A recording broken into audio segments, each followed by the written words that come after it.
ನಮಸ್ಕಾರ. ನಾನು ಡಾಕ್ಟರ್ ಸಮರ್ಥರಾವ್, ಆಯುರ್ವೇದ ತಜ್ಞ, ಅಮೃತ ಆಯುರ್ವೇದಿಕ್ ಸೆಂಟರ್ ಬಸವನಗುಡಿಯಲ್ಲಿ ಪ್ರಾಕ್ಟೀಸ್ ಮಾಡ್ತಾ ಇದ್ದೀನಿ.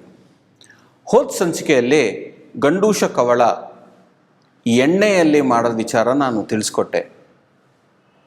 ಈ ಸಂಚಿಕೆಯಲ್ಲಿ ಅದ್ರ ಬಗ್ಗೆನೇ ಇನ್ನು ಮುಂದೆ ಮಾತಾಡೋಣ.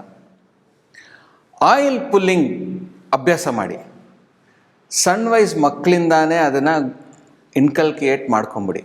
ಆ ಹ್ಯಾಬಿಟನ್ನ ಬೆಳಗ್ಗೆ ಎದ್ದು ಹಲ್ಲೆಲ್ಲ ತಿಕ್ಕೊಂಡಿದ್ಮೇಲೆ ಬಾಯಲ್ಲಿ ಎಣ್ಣೆ ಇಟ್ಕೊಳ್ಳೋದು, ಇದಕ್ಕೆ ಕವಳ ಅಥವಾ ಗಂಡೂಷ ಅಂತ ಕರಿತೀವಿ ನಾವು. ಈ ಕವಳ ಗಂಡೂಷದಲ್ಲಿ ಹಲವಾರು ಬೇರೆ ಬೇರೆ ಲಿಕ್ವಿಡ್ಸ್ ಕೂಡ ಇಟ್ಕೊಬೋದು. ಒಂದು ಯುನೈಟೆಡ್ ಸ್ಟೇಟ್ಸಲ್ಲಿ ಒಂದು ರಿಸರ್ಚ್ ಆಯಿತು. ನೀವು ಪಬ್ಮೆಡ್ ಅಂತ ಒಂದು ಪಬ್ಲಿಕೇಶನ್ ಜಾಗ ಇದೆ, ಅಲ್ಲಿ ನೀವು ಜಸ್ಟ್ ತ್ರಿಫಲ ಮೌತ್ ವಾಶ್ ಅಂತ ಗೂಗಲ್ ಸರ್ಚ್ ಮಾಡಿಬಿಡಿ. ಪಬ್ಮೆಡ್ಡಲ್ಲಿ ಎಷ್ಟು ನಿಮಗೆ ರಿಸರ್ಚ್ ಪೇಪರ್ಸ್ ಬರುತ್ತೆ ಅಂದರೆ, ನಮ್ಮ ತ್ರಿಫಲ ಕಷಾಯದಿಂದ ಮೌತ್ ವಾಶ್ ಮಾಡೋದು ಯಾವ ಮಾರ್ಕೆಟಲ್ಲಿ ಆ್ಯಂಟಿ ಬ್ಯಾಕ್ಟೀರಿಯಲ್ ಏನೇನೋ ಲಿಕ್ವಿಡ್ಸ್ ಬರ್ತವೆ ನೋಡಿ, ಅದ್ರಗಿಂತ ಎಲ್ಲ ಇನ್ನೂ ಹೆಲ್ಪ್ಫುಲ್ ಆಗಿರೋದು ತ್ರಿಫಲ ಕಷಾಯ. ಆ ತ್ರಿಫಲ ಕಷಾಯ ಎಲ್ಲ ಥರದ್ದು ನಿಮ್ಮ ಹಲ್ಲು, ಗಮ್ಸು, ಓರಲ್ಲು ಎಲ್ಲ ಥರದ ಸಮಸ್ಯೆನ ಪ್ರಿವೆನ್ಷನ್ ಮಾಡುತ್ತೆ. ಈಗ ಈ ಬಾಯಿ ಹುಣ್ಣುಗಳು, ಅದೇ ಜಿಂಜಿವೈಟಿಸ್ಗಳು ಇವೆಲ್ಲ ತುಂಬ ಜಾಸ್ತಿ ಆಗ್ತಾ ಇದೆ.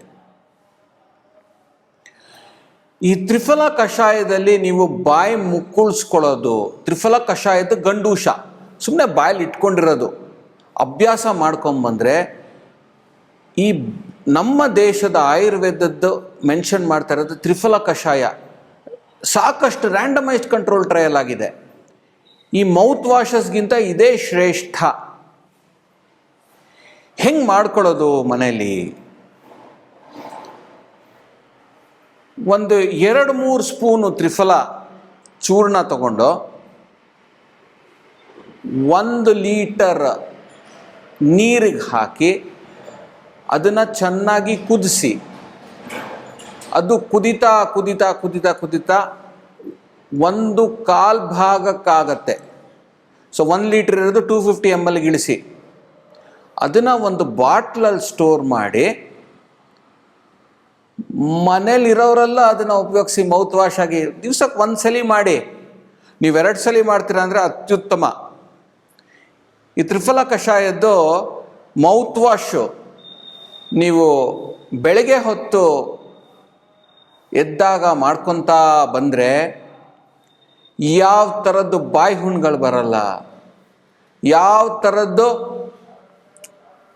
ಈ ಇನ್ಫೆಕ್ಷನ್, ಹಲ್ಗಳ ಇನ್ಫೆಕ್ಷನ್ನು ಅವೆಲ್ಲ ಬರಲ್ಲ. ಇದು ತುಂಬ ನ್ಯಾಚುರಲ್ ಆ್ಯಂಟಿಬಯೋಟಿಕ್ ಅಂತಲೇ ಕರಿಬೋದು ನಾವು. ಅಷ್ಟು ಚೆನ್ನಾಗಿ ಹೆಲ್ಪ್ ಆಗುತ್ತೆ ಈ ತ್ರಿಫಲ ಕಷಾಯ ಓರಲ್ ಹೈಜೀನ್ಗೆ. ಸೊ ಈ ತ್ರಿಫಲ ಕಷಾಯ ನೀವು ಉಪಯೋಗಿಸ್ಕೊಬೋದು. ಮತ್ತೊಂದು, ಕೆಲವರಿಗೆ ಬಾಯಿಂದ ತುಂಬ ಕೆಟ್ಟ ವಾಸನೆ ಬರ್ತಾ ಇದೆ,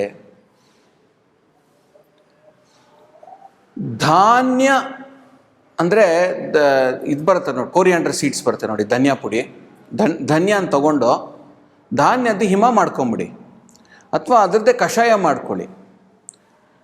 ಧನ್ಯ ತೊಗೊಂಡು ನನ್ನ ತ್ರಿಫಲ ಕಷಾಯದಲ್ಲಿ ಹೇಳ್ದಂಗೆ 1 ಲೀಟ್ರಿಗೆ ಹಾಕಿ ಅದನ್ನು ಇಳಿಸಿ, ಅದರದ್ದು ಗಂಡೂಷ ಮಾಡೋದ್ರಿಂದ ಆ 1 ಸಲ ಗಂಡೂಷ ಮಾಡಿದ್ರೆ 3-4 ಅವರು ಘಮ ಅಂತ ವಾಸನೆ ಬರುತ್ತೆ ಬಾಯಿಂದ.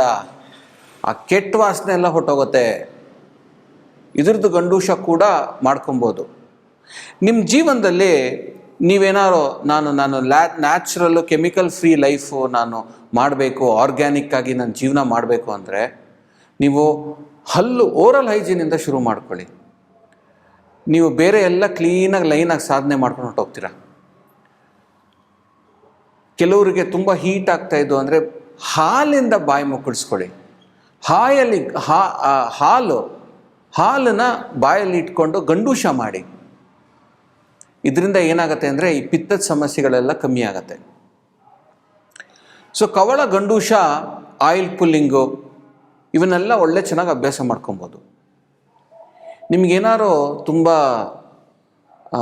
ನೋಸೆಲ್ಲ ಬ್ಲಾಕ್ ಆಗೋಗಿತ್ತು, ಶೀತ ಆಗೋಗ್ಬಿಟ್ಟಿತ್ತು ಅಂದರೆ ತ್ರಿಕಟು ಅರ್ಧ ಸ್ಪೂನು 1 ಸ್ಪೂನು ಉಪ್ಪಿನ ಜೊತೆ ಮಿಕ್ಸ್ ಮಾಡಿಕೊಂಡು ಒಂದು ಸ್ವಲ್ಪ ಸಾಸಿವೆ ಎಣ್ಣೆ ಅದಕ್ಕೆ ಮಿಕ್ಸ್ ಮಾಡಿಕೊಂಡು ಅದನ್ನು ಸ್ವಲ್ಪ ಹೊತ್ತು ಬಾಯಲ್ಲಿ ಇಟ್ಕೊಂಡ್ರೂ ಸಾಕು. ಮೂಗು ಕಣ್ಣಿಂದ ಎಲ್ಲ ನೀರು ಕಿತ್ಕೊಂಡ್ಬರುತ್ತೆ, ಕಫ ಗಿಫ ಇದ್ದರೆ ಎಲ್ಲ ನೀಚೆ ಕ್ಲೀನಾಗಿ ಬಂದುಬಿಡುತ್ತೆ. ಸೊ ಈ ಥರದ್ದು ನಮ್ಮ ಆಯುರ್ವೇದದಲ್ಲಿ ಸಾಕಷ್ಟು ರೆಸಿಪಿಗಳಿದೆ, ಬೇರೆ ಬೇರೆ ಕಾಯಿಲೆ ಹಾಗೆ. ನಾನು ನನ್ನ ಕ್ಲಿನಿಕಲ್ ಪ್ರಾಕ್ಟೀಸಲ್ಲಿ ಈ ಓರಲ್ ಕ್ಯಾನ್ಸರ್ ಪೇಷಂಟ್ಸ್ ಬಂದ್ರೂ ಕೂಡ ಅವ್ರಿಗೆ ಬೇರೆ ಬೇರೆ ಥರದ್ದು ಲೇಪಗಳು, ಬೇರೆ ಬೇರೆ ಥರ ನಾನು ಲೇಪಗಳು ಕೂಡ ಅಡ್ವೈಸ್ ಮಾಡ್ತೀನಿ. ತುಂಬ ಚೆನ್ನಾಗಿ ಹೆಲ್ಪ್ ಆಗಿದೆ ಅವ್ರಿಗೆ. ಹಾಗೆ ಈ ಕವಳ ಹಾಗೂ ಗಂಡೂಷ ನಂತರ ನಾಲ್ಗೆನ ನಾವು ಸ್ಕ್ರೇಪ್ ಮಾಡ್ಕೊಬೇಕು. ಯಾವುದಾದ್ರೂ ಒಂದು ಟಂಗ್ ಸ್ಕ್ರೇಪರ್ ತೊಗೊಂಬನ್ನಿ. ಅದು ಆಯುರ್ವೇದದಲ್ಲಿ ಬೇರೆ ಬೇರೆ ಮೆಟಲ್ಸಿನ ಟಂಗ್ ಸ್ಕ್ರೇಪರ್ಸ್ನ ಹೇಳಿದೆ. ಬೆಳ್ಳಿದು, ತಾಮ್ರದ್ದು, ಸೊ ಕಬ್ಬಿಣದ್ದು, ಸಾಕಷ್ಟು ಎಲ್ಲ ಬೇರೆ ಬೇರೆ ಥರದ ಟಂಗ್ ಸ್ಕ್ರೇಪರ್ಸ್ ಅಂತ ಇದೆ. ಯಾವುದೋ ಒಂದು ಟಂಗ್ ಸ್ಕ್ರೇಪರ್ ತೊಗೊಂಡು ನಾಲ್ಗೆನ ಕ್ಲೀನ್ ಮಾಡ್ಕೊಳ್ಳೋದ್ರಿಂದ, ಆ ಒಂದು ಫಿಸಿಕಲ್ಲಾಗಿ ನಾವು ಒಂದು ನಾಲ್ಗೆನ ಕ್ಲೀನ್ ಮಾಡೋದ್ರಿಂದ ನಮಗೆ ನಾಲ್ಗೆ ರುಚಿ ಗಿಚ್ಚಿ ಎಲ್ಲ ತುಂಬ ಚೆನ್ನಾಗಿ ನಮಗೆ ಗೊತ್ತಾಗತ್ತೆ. ಕೆಲವರಿಗೆ ಅನಾರೋಗ್ಯದಿಂದ ನನಗೆ ಡಾಕ್ಟ್ರೇ ರುಚಿನೇ ಆಗ್ತಾಯಿಲ್ಲ, ತಿನ್ನೋಕ್ಕೆ ಮನಸ್ಸಿಲ್ಲ ಅಂದರೆ ನಾವು ನಾಲ್ಗೆ ತಿಕ್ಕೊಳ್ಳೋದ್ರಿಂದ ಆ ರುಚಿ ನಮಗೆ ಸಿಗೋಕ್ಕೆ ಶುರು ಆಗುತ್ತೆ. ಸೊ ಇದು ಟಂಗ್ ಸ್ಕ್ರೇಪರ್ಸ್ನ ಕೂಡ ಉಪಯೋಗಿಸ್ಕೊಬೋದು ನಾಲ್ಗೆ ತಿಕ್ಕೊಳ್ಳೋದು. ಹೀಗೆ ಈ ಸಂಚಿಕೆಯಲ್ಲಿ ನಾನು ಗಂಡೂಷ, ಕವಳ, ಆಯಿಲ್ ಪುಲ್ಲಿಂಗ್ ಬಗ್ಗೆ ನಾನು ತಿಳಿಸ್ಕೊಟ್ಟೆ. ಹಾಗೂ ಬೇರೆ ಬೇರೆ ಥರದ್ದು ಲಿಕ್ವಿಡ್ಸ್ ನಾವು ತ್ರಿಫಲ ಕಷಾಯ ಎಷ್ಟು ಚೆನ್ನಾಗಿ ಉಪಯೋಗಿಸ್ಕೊಬೋದು ಅಂತಲೂ ತಿಳಿಸ್ಕೊಟ್ಟೆ. ಮುಂದಿನ ಸಂಚಿಕೆಯಲ್ಲಿ ಮತ್ತೊಂದು ಮಾತಾಡೋಣ. ಅಲ್ಲಿವರೆಗೂ ನಮಸ್ಕಾರ.